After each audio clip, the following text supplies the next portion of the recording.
Hello, everyone. Welcome to the YANA webinar, where this month, and particularly this week, we're focusing on how donors and nonprofits can achieve greater impact during our current COVID-19 crisis and beyond. Thank you for patching in. This is a bit of out of our normal sequence, but we're just delighted that Kat Rosqueta and her team could join us and give us some of their time to provide us with some much needed information and community during this particular time period. Just a couple of logistics. This is a webinar format, so we have about 4 or 5 panelists. Kat is going to be sharing her screen and walking through the slides, and she will prompt her team and the co-panelists as we move through the program. I will be monitoring the chat function below. If anybody has any question, somebody asked a question. Yes, this is a webinar format, not a meeting format. So to ask questions, you'll have to type it in to either the chat or the Q&A boxes, which are at the bottom of your screen. If you see something called raise a hand, you can do that as well. And depending on how the timing is going with the presentation, I can either allow someone to talk or I can have a specific conversation. We can get your question and see if we have time to relay the questions. So if you have something that's very pertinent to a moment or piece of information that's being discussed, I will, if I can, I will interrupt the speaker. Otherwise, we ask you to try to hang on and let's see, there'll be plenty of time at the end to answer any questions. And just to let people know that if you did answer the pre-webinar survey, Kat and her colleagues did their best to try to preemptively answer those and work it into the presentation. So you may find that some of your questions you had asked have been answered and some you may still need to present at the end. So thank you again for joining us. And I'm going to turn it over to Kat Rosqueta, Yale class of '89, who's the founding executive director at the Center for High Impact Philanthropy at the University of Pennsylvania in Philadelphia. So Kat, thank you very much. And I will turn it over to you. Great. Thank you so much, Rachel. And thank you for joining us for this discussion and for the really thoughtful questions that our team got in the survey beforehand. What I'm going to focus on is how donors and nonprofits can achieve impact, particularly in the age of COVID-19.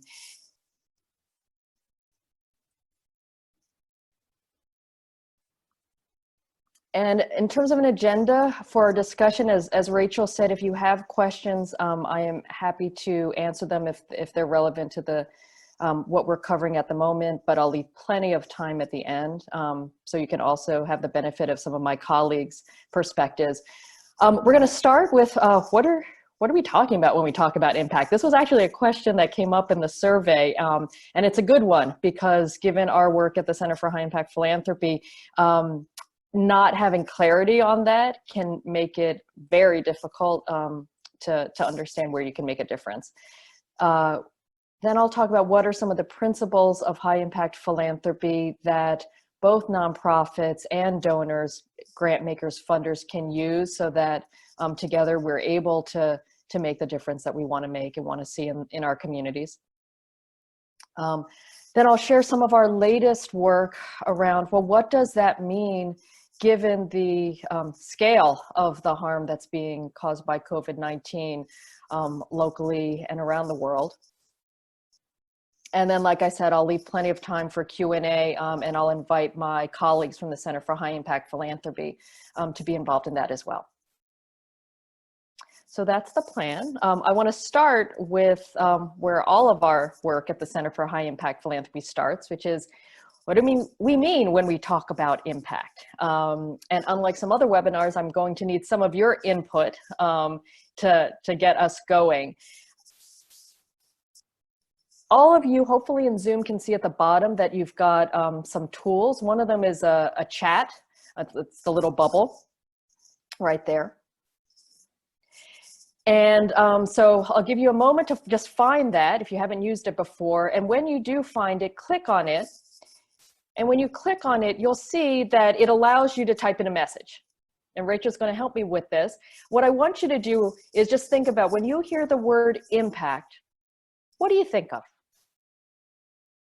Type in a word or a phrase that you associate with the word impact.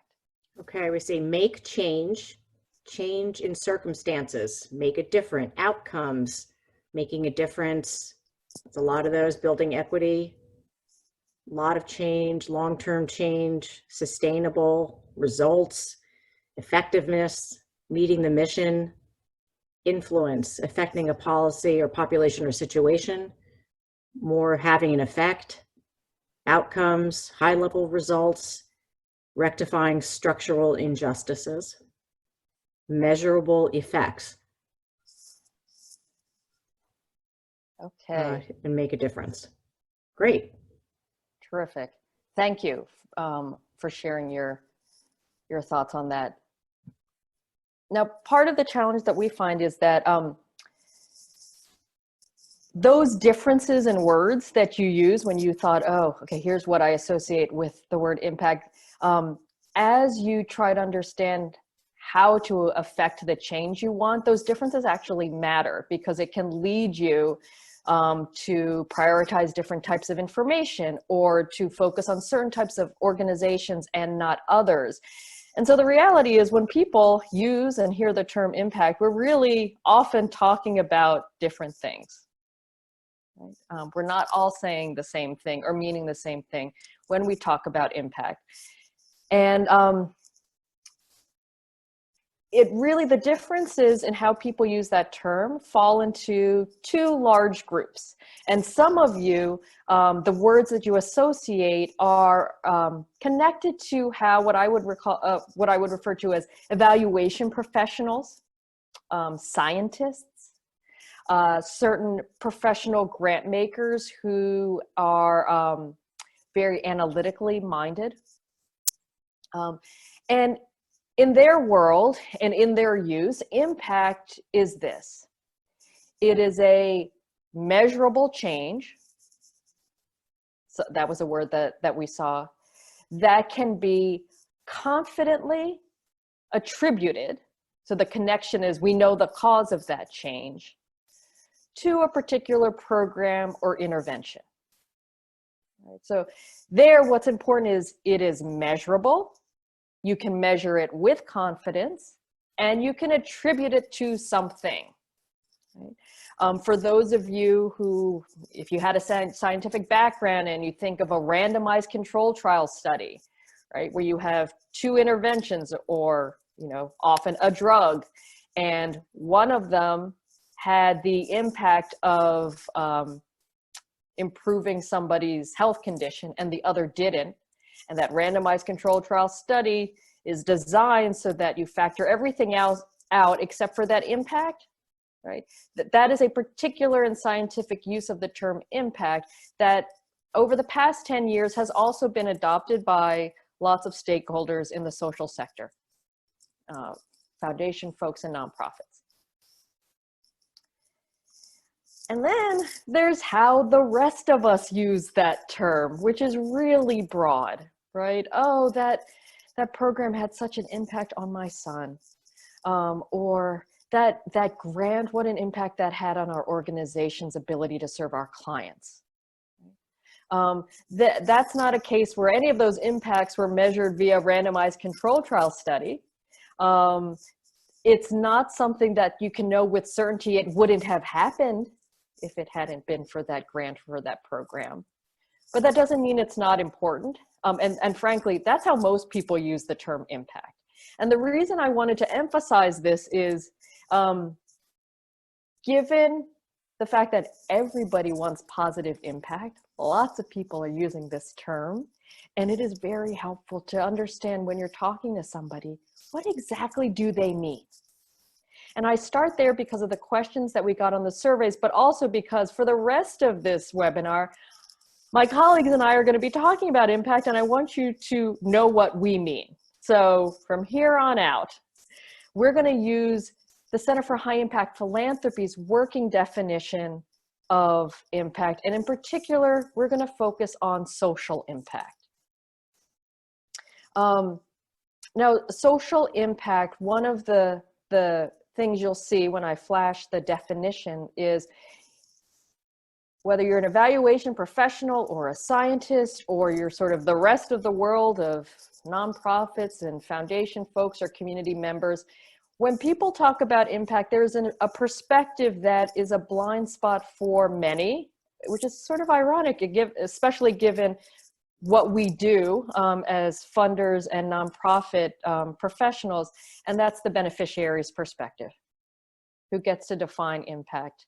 Impact for whom? And I wanted to underscore that because that's a blind spot across lots of different uses of the term, and also because that is central to the Center for High Impact Philanthropy's working definition of impact, which is it's a meaningful and positive change in the lives of beneficiaries. It's a public good. So lots of our activities, lots of your activities as a funder, as a nonprofit leader, as a volunteer, impacts you, impacts those you love, impacts people you care about. At CHIP, what we focus on is the impact of impact on the lives of the intended beneficiaries in such a way that it's producing a public good. Okay. I'll pause there to see if you have any questions, because like I said, for the rest of this webinar, when you hear me use that term or any of my colleagues, that's what we mean.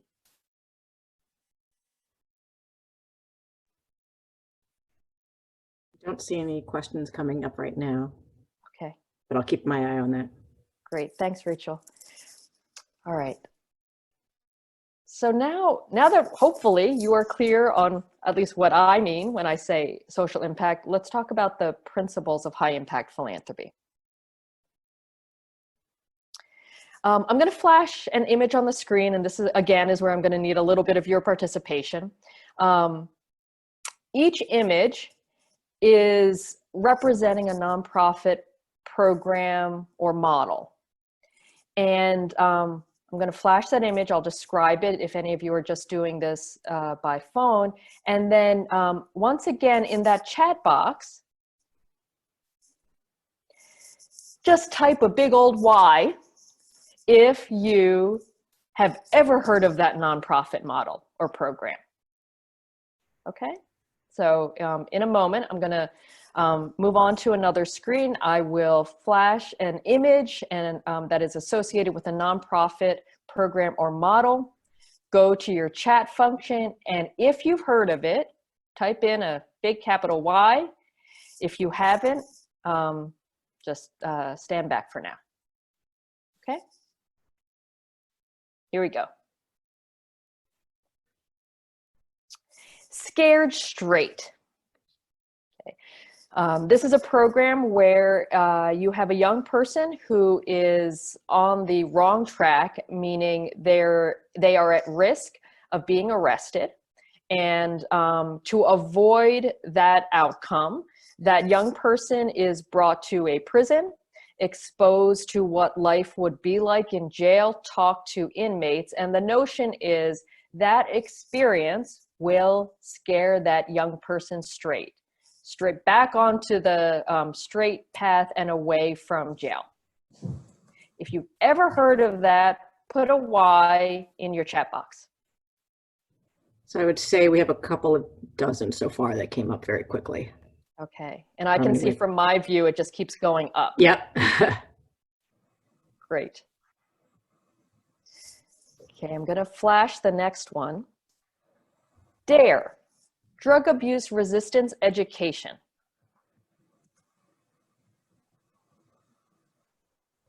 And Rachel, what will be helpful for me is if you can sort of get a sense with each one, how many more Ys are added?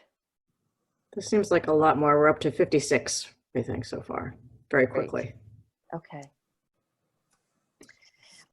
DARE, for those of you who aren't familiar with it, it is a program that started out mostly with middle school students where police officers would come to their classrooms and talk about drugs, why you should resist taking them. And the idea there was that with more education from an authority, that it would prompt young people, again, mostly in middle school, to avoid taking drugs. Okay, the next one that I'm going to flash on is a canned food drive. So type a big old Y if you are familiar with this. If I saw you in person, I would ask you also if you've ever participated in one. Again, here the social impact is to address food insecurity. So too often there are individuals and households in our communities that do not know where their next meal is going to come from. And food drives are a way that those of us who do have resources to either buy food from our supermarket, or we have good food, often shelf stable in our pantries, that we can donate them and then it can be redistributed to those families who don't have enough. I would say we're a few more yeses on this one. That climbed up very quickly. Okay. And then the last one is nurse-family partnerships. So again, if you're familiar with this, type a Y in your chat box. And just from my screen, I'm noticing that the Ys are coming more slowly. Yep. So still increasing, but coming more slowly. So I assume that's because folks are less familiar with this program. The way Nurse Family Partnerships works is that you have a woman pregnant with her first child, and a registered nurse visits her before that child is born monthly, and make sure that she is going to her prenatal appointments, that she is planning ahead for the arrival of her child, that she's thinking about the kind of support she would need, understanding if she has enough financial resources to now care for another person. And then those visits continue until that child is 2. And after the child is born, the visits then focus on things like making sure that vaccines happen at the right time, pediatrician visits, preparing for early childhood education, high quality childcare, that kind of thing. Fascinating, Kat. You're right. We started out with close to 40 some, then 50 some for DARE, way up to 62, 63 for the food drive, and now we have about 12 for the Nurse Family Partnership. Okay, so your awareness of these nonprofit programs are, it's very similar to what our team has seen in other groups, and that's exactly why the Center for High Impact Philanthropy was created, is because you'll see in the next slide, what we know and are familiar with is not often linked to where nonprofits and donors can have the greatest impact. So that was really a quick quiz on awareness, on, for those, if you have a business background, on kind of brand recognition. But here's how those nonprofit models and programs stack up on their ability to create positive change, the intended positive change they were designed to create. Scared Straight has negative impact. Okay, now, what do I mean by negative impact? Negative impact, if positive impact, going back to my earlier slide, is a meaningful change in the lives of beneficiaries, producing a public good. Negative impact means you actually harmed the people you hope to help. So those young people that you hoped would not land up in jail, more of them after the program or because of that program, this was measured via randomized control trial study, landed up being arrested. They would have been better off if you had just left them alone. That's what we mean by negative social impact. DARE had negative to neutral impact. What do I mean by that? Unlike the outcome everybody wants to avoid, which is a young person winds up in jail or in prison, nothing like that happened with DARE. However, it didn't affect drug use. It had a small effect on whether or not a young person took up smoking, but it really didn't affect the positive change it was intended. And this, despite the fact that it had been at one point scaled up to 80% of school districts in the United States.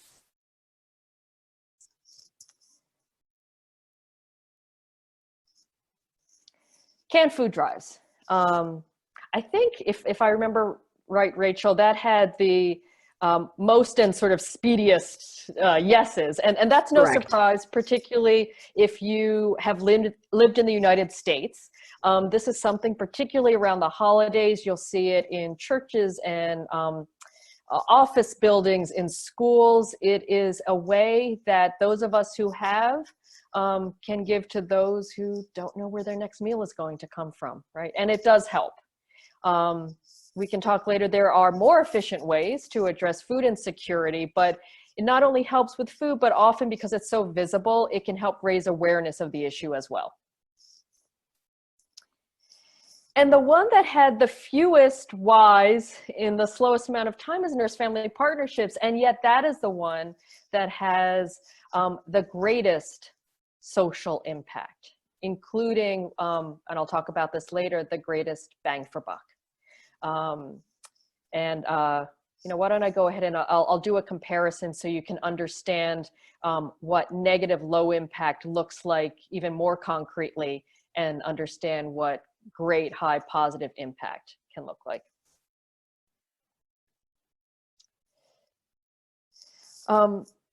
Now, these are the 4 principles of high impact philanthropy, and it's how you can avoid the scared straights of the world, no matter what cause area you care about or are working on, and how you can find the nurse-family partnerships of the world. Again, no matter what population, community, or cause area. These are principles across lots of different public goods, inclusive of the ones that people mentioned around systems change, service delivery, policy, etc.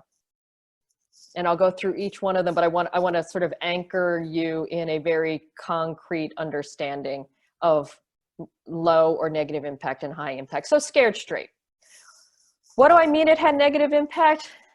Let me give you the scale of it. They were 26% more likely to wind up being engaged in criminal activity. Right? That's negative, from where they started to where they landed because of the program. And this is keeping the same social impact. This is the social impact here for the 2 programs I'm going to compare and contrast is reducing juvenile delinquency. Right? Something that I think everyone I've talked to appreciates as a public good. Contrast that to nurse-family partnerships, which is such a strong model that it's been implemented not only in the United States where it was founded, but now around the world.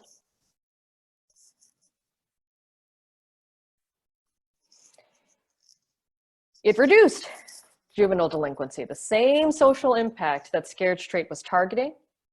The only reason, it's a bit of a caveat, arrest by age 15, it's not because something happened at age 15.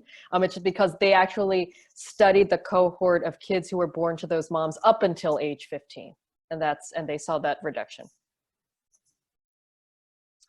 And lots of other good things that we always want to see. Reductions in child abuse, increases in labor participation by both mom and child, decreases in ER visits. This is such high impact that for every dollar that's spent on this program, we as a society, because it is a public good, see $5 back in lower social welfare costs, in increased tax revenue because of that labor participation. So that's what we mean, that illustrates what we mean by high social impact. Kat, there's a related question about, was there a particular age by which the Scared Straight study was done? Was it up to age 15 or throughout their lives? So good point. The program ends when the child is 2. The study only tracked the kids up until age 15. Right? And what about the Scared Straight one? The Scared Straight one, I don't know if Han or Kristen from my team know but the age cohort there is a little older. So one way you could think about this is if that child's family, really the client is the mom, had access to nurse family partnerships, they would not have been a candidate for Scared Straight. Okay. Does that make sense? Mm-hmm. So we could have chosen any social impact to illustrate that, but that is the first principle of high impact philanthropy and seeking greater impact, is to have clarity around what's the good in the world you want to do. And you'll notice, even if you may focus on one, the best strategies and programs and approaches often have multiple positive social impacts, like nurse family partnerships. It wasn't just about juvenile delinquency. It was about things like labor participation and vastly improved health outcomes for both mother and child. Now, the way to understand those opportunities is by making sure your decisions are informed by the best available evidence. And we define that very broadly.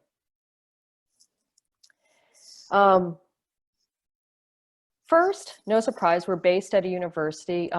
When there is relevant research, like the randomized controlled trial studies that I've mentioned, quasi-experimental design studies, and it's relevant to your work, use it, right?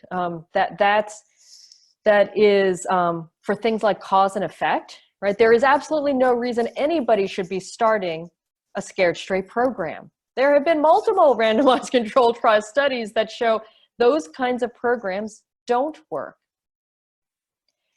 But if you're like me, you probably have not made a lot of professional or even personal decisions that matter based solely on the findings of an academic journal. So in the real world, academic research is limited. And that's where things like expert opinion, stakeholder input, high quality policy analyses can help you understand what's possible, what's feasible, right? Which is part of what we all need to do in our roles. And then finally is the last one that I'm mentioning, but it's one of the most important, is what is the experience of those whom you're trying to help, of those on the front lines, the nonprofits that are providing direct service and who are seeing clients every day. It's when all three sources of evidence point in the same direction. That's when, whether you're a nonprofit program manager or a donor looking to make a contribution, that's when you should get really excited. And again, just an example to make it concrete. If what you were trying to do was to save lives from a known treatable preventable disease like malaria, this information from research around who's most susceptible and what tools have already been proven to be effective and cost effective, where it is in terms of priorities in policy and what folks on the ground are seeing, for example, the emergence of resistance and counterfeit drugs. And then say you're doing a malaria bed net campaign. If you don't deliver those bed nets in a way that it's actually used, it doesn't matter. And practitioners can tell you that without the right information and provided by the right people who are trusted, those bed nets will just be used as fishing nets or piled in a corner. It's been used for wedding gowns, right? So you won't have the ultimate impact, which is saving lives, that you want. Now the next, focus on social impact, a broad definition of evidence to help you make real world decisions. The next is bang for buck, or linking considerations of cost and impact. I want to start out by saying, what is not bang for buck? What is not linking considerations and cost and impact? And I want to emphasize this because they are often used as a way to understand the economics of a program or of a donation, but they're not as helpful in understanding whether or not what you're doing is actually a great value, a social impact value. And the first is overhead ratios, right? What are overhead ratios? It's the ratio of what's spent on an accounting category like overhead, so that would be things like fundraising and certain types of systems, compared to what's spent on program. Now, I don't know of many organizations that are paying staff and computer systems and raising money for something other than program. So one of the reasons why overhead ratios are so limited, it's the math. They're two expenses. And what you want to try to compare is what's achieved given what you spend. You need both sides of that equation. Now, once you have both sides of the equation, what are you spending overall? What are you achieving overall? Then at that point, looking at overhead ratios might help you find some previously uncovered sources of efficiency, right? Or might help you compare what you're doing to another organization. But if what you care about is social impact, you need the expenses in relation to the results, in relation to the impact. And for the same reason, cost per program participant is only giving you the cost side. It'll tell you how much you're going to need to spend if you want to serve all these participants, but it's not yet going to tell you whether those participants are benefiting. All right, you can wind up in a scared straight situation. Two quick examples. Say your budget is $10. I have $10 to do good. And the good I want to do is provide emergency food.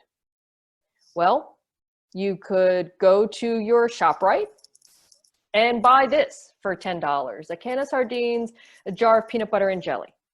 That will undoubtedly help someone who doesn't even have that $10 to buy food. Or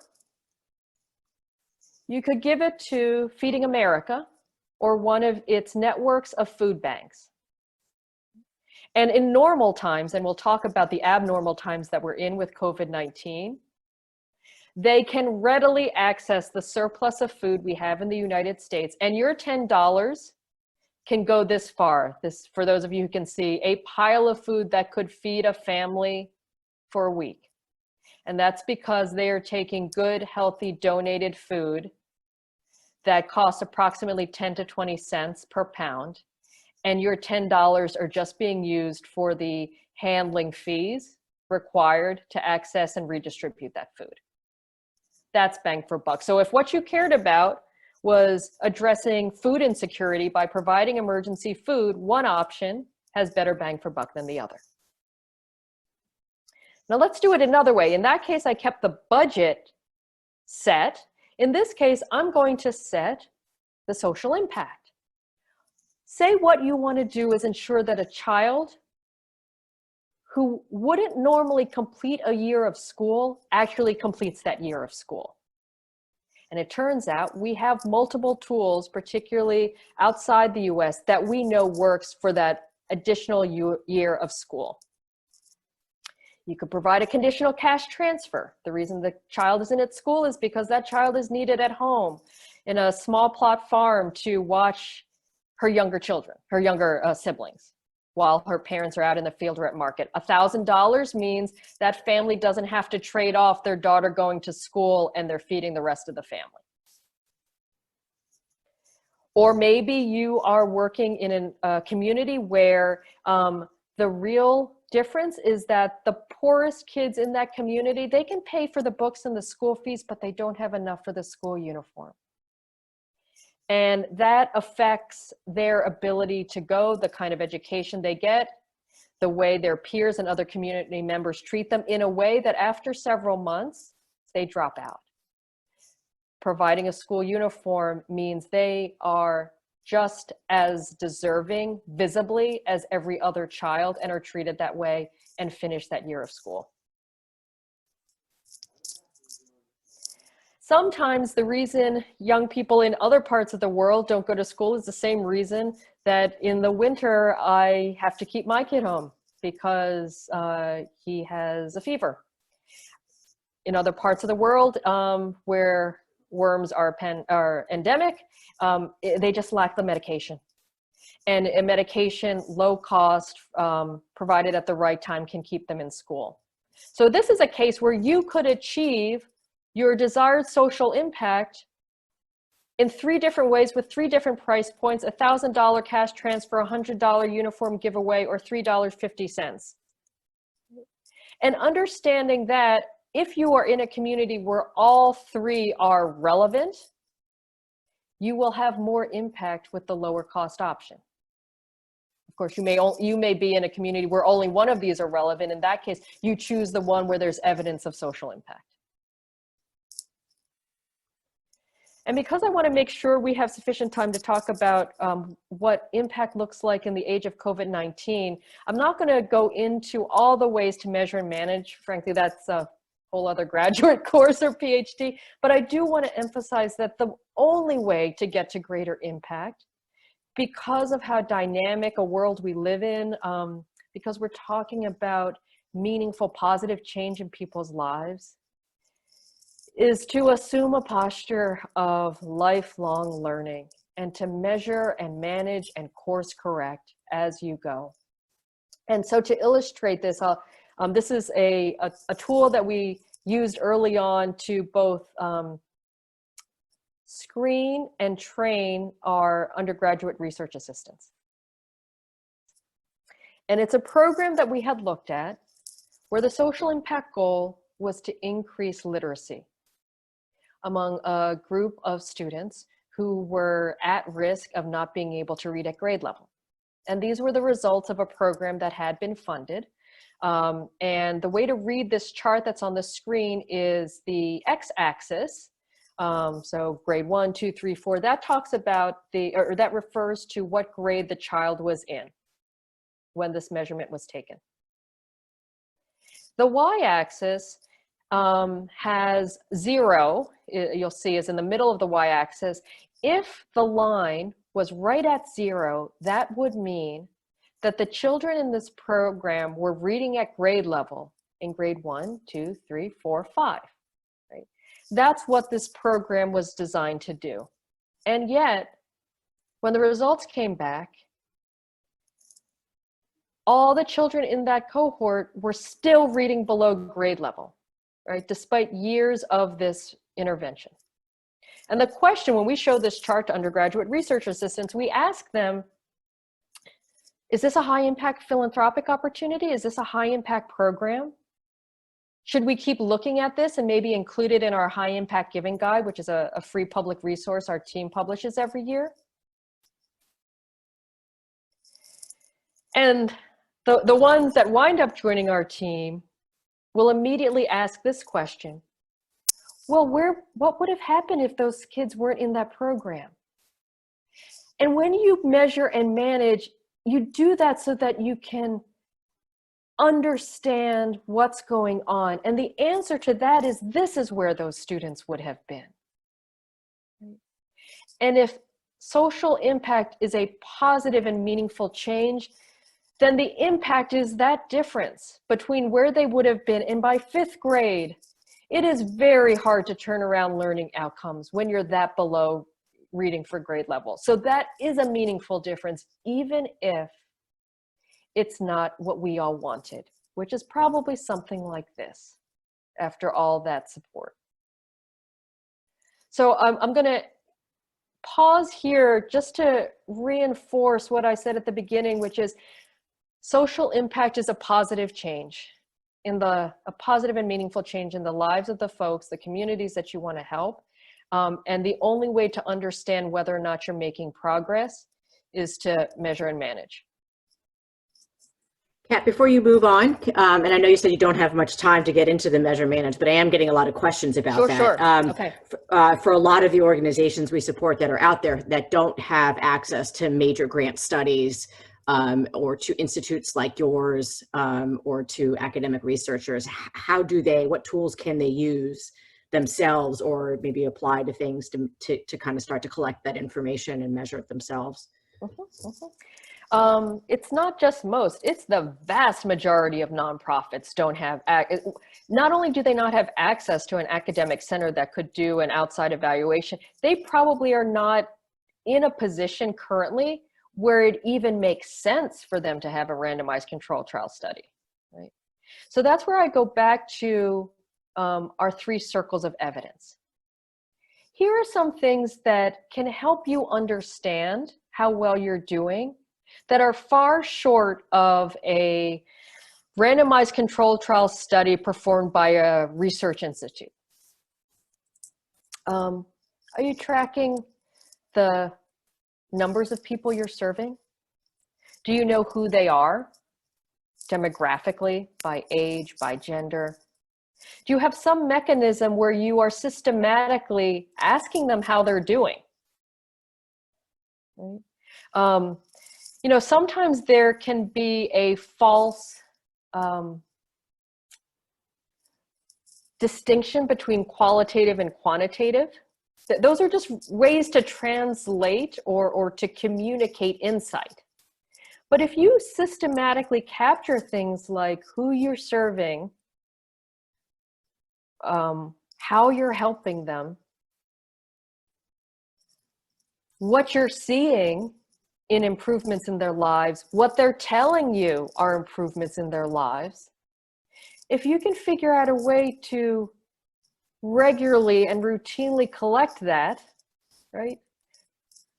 Lists can become spreadsheets, can be coded, can become data. Right? And the reality is, since most nonprofits in the United States, which has the largest nonprofit sector,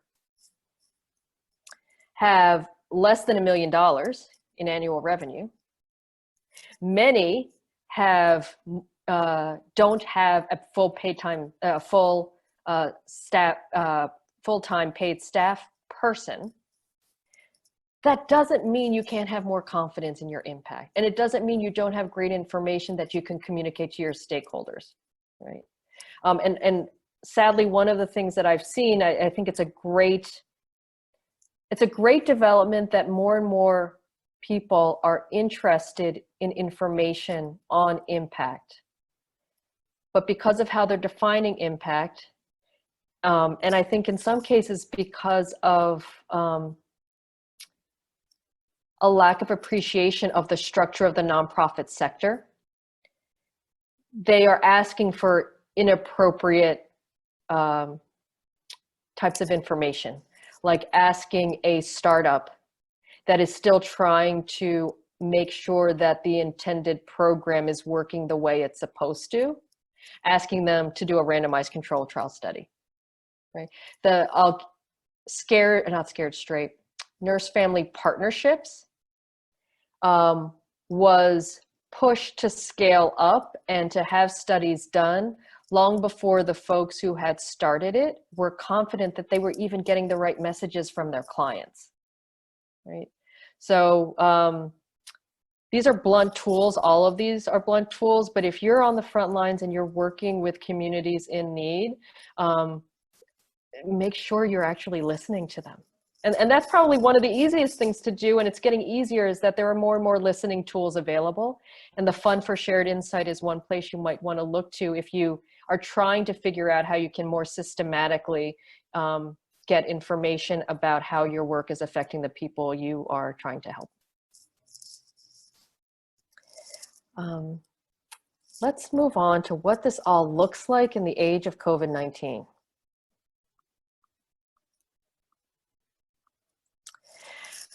For the past few weeks, our team, which has all been working remotely, has focused on answering this question.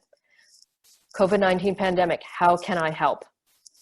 For 13 years, we have stood up guidance when there has been a major disaster. The earthquake in Haiti, the economic downturn, 2008, 2010. And I can say the current COVID-19 pandemic is unprecedented in its scale and reach. So we quickly tried to take everything we knew and learned from 13 years of developing guidance around disaster response and figure out how to deploy it in COVID-19. And so I'm going to start, before I introduce some of my colleagues, on what we already know about disaster response, because that is our main framework for COVID-19. It is a massive global disaster. It's a crisis. With every crisis, with every disaster, natural or man-made, there are 4 phases. There's the immediate response. If this were an earthquake, this would be search and rescue. It's where you try to save all the lives you can as quickly as possible. Right? We are clearly, with COVID-19, very much in that phase.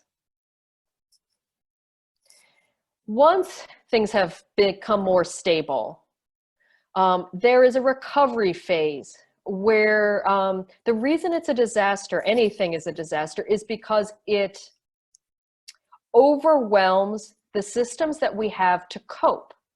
So recovery is about looking to see what's happened with those systems. Where do we have to start shoring things up? Where are beyond, now people are alive, but just because they are alive doesn't mean that they are well, right? That's what happens in the recovery phase. Once you've gone through the recovery phase, then it's risk mitigation. And frankly, because unlike in the United States, countries in Asia went through this with a similar infectious disease, they had much better risk mitigation strategies online than the US did. And then there's preparedness for the next one, because that's something we know in life. Change is inevitable, and while we can't predict it, there will be another crisis. And this is the cycle of disaster response. With COVID-19, we are very much in the earlier stages of response.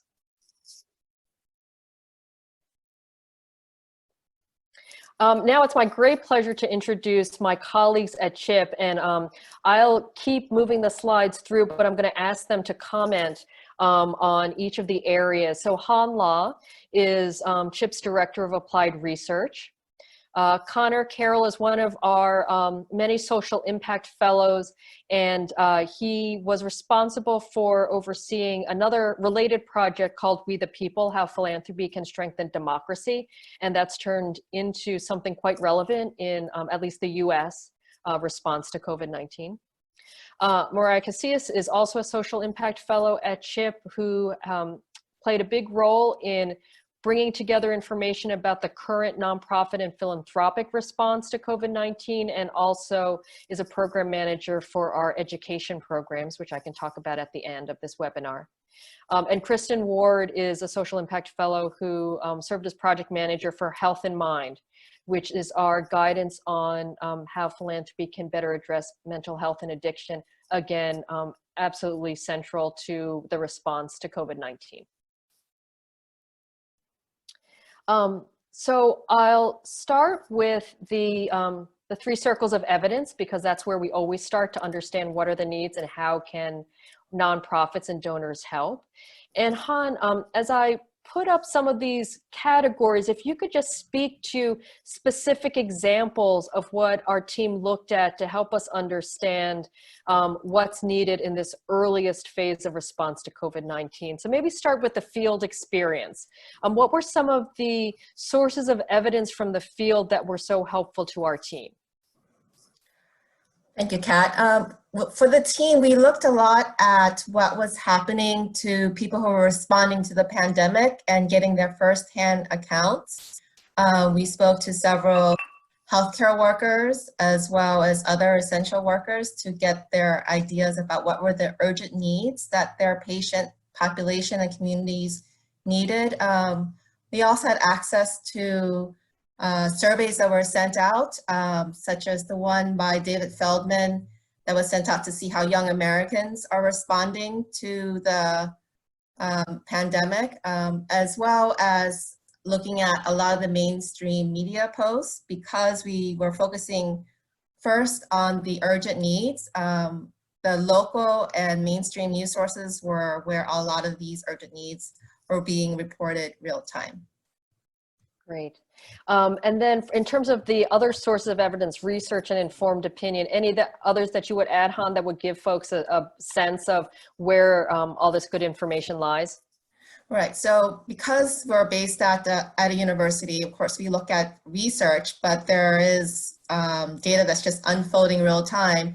So we looked at resources like the Johns Hopkins Center for Coronavirus response and looked at their daily updates to where the virus was spreading, looking at real-time modeling data by other academics, for example, the Institute for Health Metrics and Evaluation at the University of Washington. And of course, while everyone's been using the term unprecedented, there are analogous historical evidence that we can look to in terms of what happened in the 1918 influenza pandemic, as well as previous disasters as well. Great, thanks. And then, yeah. And that is what Han just mentioned is precisely why we have such a broad definition of evidence, is because in every situation, while there might not be identical, there might not be a randomized controlled trial study, that doesn't mean there isn't great analogous information precedent that you can learn from. Yes, and of course, there was a lot that we learned from response to, for example, the Ebola outbreak. That is much more recent. Exactly. Thanks, Han. For those of you who are responsible for funds or are donors, another thing that we looked at was what have all of the grant makers and individual donors and philanthropists learned from previous philanthropic responses. And these are the three key takeaways. Your grantees are in crisis. This is not the time to have grant proposal requirements, lots of questions, restricted funding, because anything that slows down the urgent flow of funds risks lives. So fast and flexible, immediate. If you can release restrictions, release them now. What kinds of nonprofits are needed? Both large and grassroots, because in a crisis, it's overwhelmed our standard system. So you need the large organizations that have access to supply chains and expertise in serving a large geographic area. But they won't know which of the churches were closed where people relied on for food. They don't know which of the households are the ones where they have children who are not going to get their school lunches. That on the ground knowledge is critical, and linking up the large and the grassroots is what's needed in crisis response, because each has its own role to play. And then you just have to accept the trade-offs, right? You're trying to move fast, and anytime you move fast, you are moving with not the information you want. So it goes back to what I said earlier, you have to have a posture of learning as you go. One of the obvious immediate health needs, or immediate needs in this crisis, are health needs. So I'm going to turn it to both Han and Kristen to talk about those, and to provide examples with each of a nonprofit that's helping. How do you support folks on the front lines? Kristen and Han? I can start, Kristen, and you can follow up. So I think everyone can practice and promote social distancing, wash their hands, wear cloth masks as well. And then you can support nonprofits that promote these practices. So specifically, we've looked at international organizations that promote this in low and middle income countries, such as WaterAid, Plan International, and Care International. And then, of course, we have to support our health workers who are in front lines with PPE, personal protective equipment, such as N95 masks, but also hospital equipment, isolation gowns, eye protection, face shields. And a lot of the nonprofits we know have direct access to supply chains that are less, that are more direct and more straightforward. And so they have access to direct donation networks, such as the International Medical Corps. And they have worked, for example, directly with federally qualified health centers in the US. So supplying their access and expertise in the global supply chain. Great. The medical It's Rachel. response. Can I interrupt for a second with a question? Yep, sure, of course. How about, we've seen a lot of sort of pop-up, well-meaning immediate responses, people who want to like get people together to make masks and stuff. And what can we do to help either support that or direct people to the kinds of organizations that may already be much more efficiently set up to do that? We don't want to tamper enthusiasm and the desire to help, but then we don't want to be diffusing, resources. So just curious to know what your thoughts are on that from a sort of effective impact standpoint. Kristen, do you want to take that one? Sure. I think that there's a great enthusiasm right now about helping. And a lot of us are sitting at home with our hands tied behind our backs trying to figure out exactly how to help. So I think that the one way that we've seen it is in terms of sewing masks. And while that is a very effective use of our time and volunteer capacity, it really is for kind of individual use.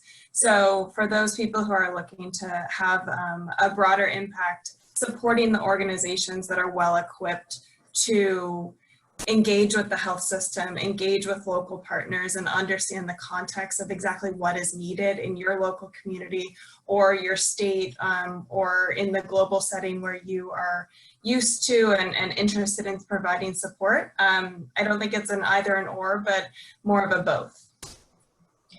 And one thing that I'll say is the more you know exactly who you're helping in a disaster, the more likely that help will be useful. The farther away you are, like you don't know the organization, they're saying that they're going to be delivering masks to some other place. If it's too chaotic right now in the crisis that without direct information, I would strongly recommend looking to your local news sources and to some of the free sources that are on our website, to avoid the kind of random ask, right? If it's a friend of yours and that friend works at this hospital and you know that person is going to deliver it, great, you have inside knowledge.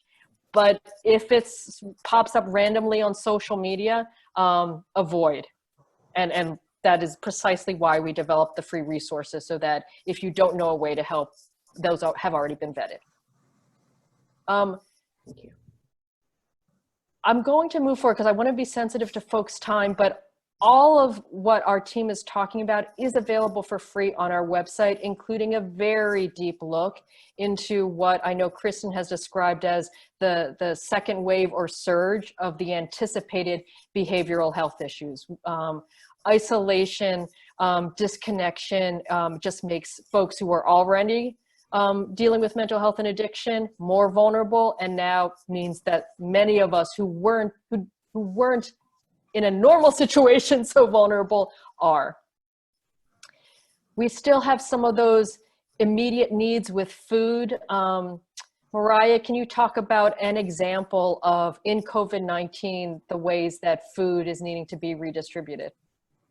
Yeah, so right now, your traditional food banks and soup kitchens are seeing a rapidly increasing demand, but they do not have the donations of food or cash to keep up with that. They're also seeing their volunteer force is declining, their own staff isn't able to come in the same way.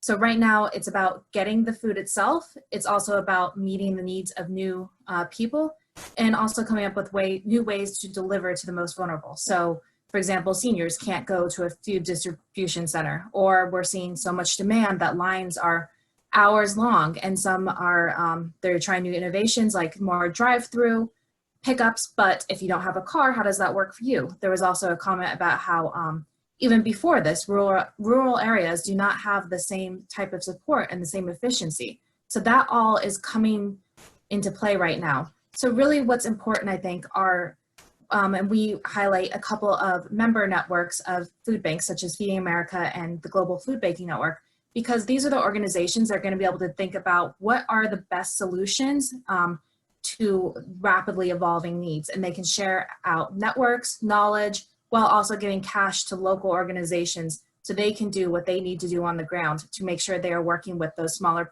partner grassroots organizations to make sure there's full coverage of everyone who has need right now, as well as thinking through the long-term logistics, the supply chain side, data management, all of that goes into making sure that we can keep providing food in the most efficient way possible to as many people as possible as this grows. Great. And one example of these, there are solutions that are just popping up in communities everywhere, where schools are now empty. They have enough area to do safe packaging because of social distancing. And so that's a specific COVID-19. If the school hadn't been closed, then they wouldn't have had that big area to allow for the social distancing that could make safe packaging of emergency food. Mm-hmm. Speaking of social distancing, shelter, safe shelter. Because our emergency system is putting people together like the photograph that I have up here. Kristen, do you want to comment on an example? Because I know that we're close on time. I just want to check with Rachel too to see how best to approach the rest of the webinar. I think we're okay. And since it's our account, I think we can go over a little bit. So if you wanted to kind of just wrap up this, and I think we've been answering, but please go ahead and finish your prepared remarks. Perfect. Yeah, absolutely. There's so many examples of existing nonprofits that support homeless communities in the area that you may be interested in supporting. And one of those in the Pennsylvania area is Pathways to Housing, which supports individuals who are in need of supportive housing in any point in their homeless experience, whether they are experiencing substance use disorders or not. It really provides a comprehensive, holistic place so that individuals can continue their lives and have the supports that they need, whether that be job supports or food supports or others, because homelessness is not just a single faceted issue. It really is so much the situation that we live in that results in homelessness. And I said earlier, this is specific to the United States. Lives are being lost because of a lack of reliable local information that people trust, which is something that we found when we did our work on strengthening democracy. And so I want to let Connor comment on why reliable local information and examples of organizations that, that can help. Yeah, thanks, Kat. So this pandemic is coming on the back of decades-long declines in the resources that we allocate to local news reporting. So there's a lot of reasons for that. The nationalization of our news, the internet and social media undermining the business model for local news. But the upshot has been that one effect has been newsroom payrolls have fallen by over 50% in the 10 years from 2008 to 2018. So that's a lot less boots on the ground reporting locally. And so that's relevant to COVID in two ways. The first is the obvious way. People have information needs that are local, particularly during this crisis. And for a variety of reasons, they might not be aware of or trust official sources. And they're going to learn about the virus through wherever they get their news. Some cities have trusted authoritative sources of local news, but many do not. A study of 100 randomly selected American communities found that 20 did not have a single locally reported story in the course of a week. The second reason this is relevant to COVID is less obvious, and that's that public health researchers trying to contain infectious diseases often rely on local news reporting to track the disease. They might learn of a surge in cases from healthcare data sources, but that data won't include important contextual information about the affected community, like are cases confined to one tight-knit community, or are they more dispersed, or if the community is likely to have contact with international travelers, et cetera. So this can be information can be either impossible or prohibitively time-consuming for a remotely located disease researcher to gather themselves. And so local reporters are critical boots on the ground monitoring public health threats. So we've profiled a few organizations addressing the decline in local news, such as Resolve Philadelphia and the American Journalism Project.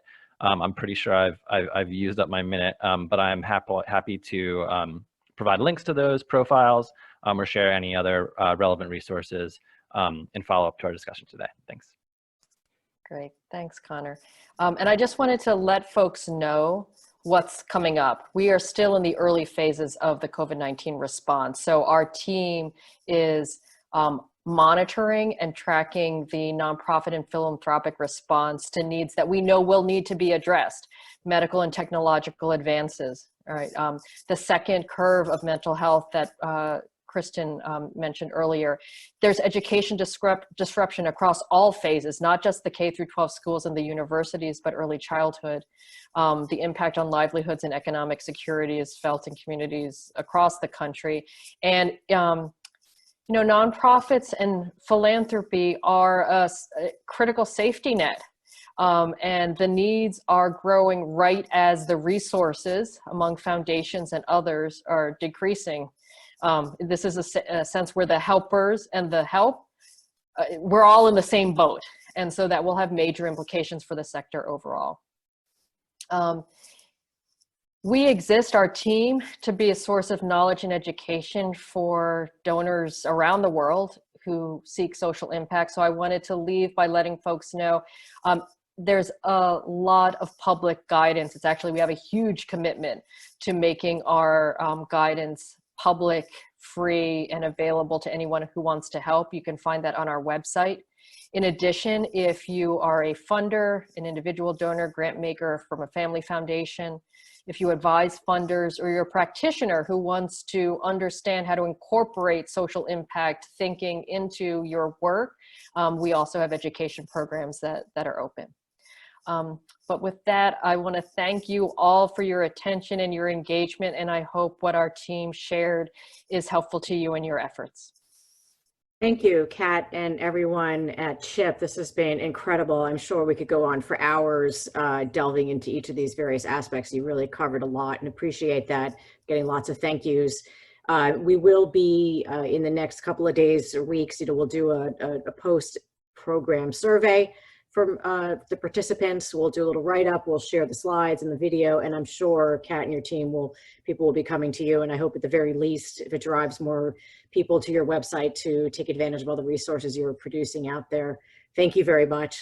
I wish everybody good luck, good health, and thank you with all the work that you are doing there, and for everybody on our program who are funders, impactors, and those are on the front line. And then we had some questions from folks who, the tangential, the accessory organizations that were not necessarily dealing with beneficiaries on the front line, but also very much impacted and can take a great benefit from the expertise that you've shared today.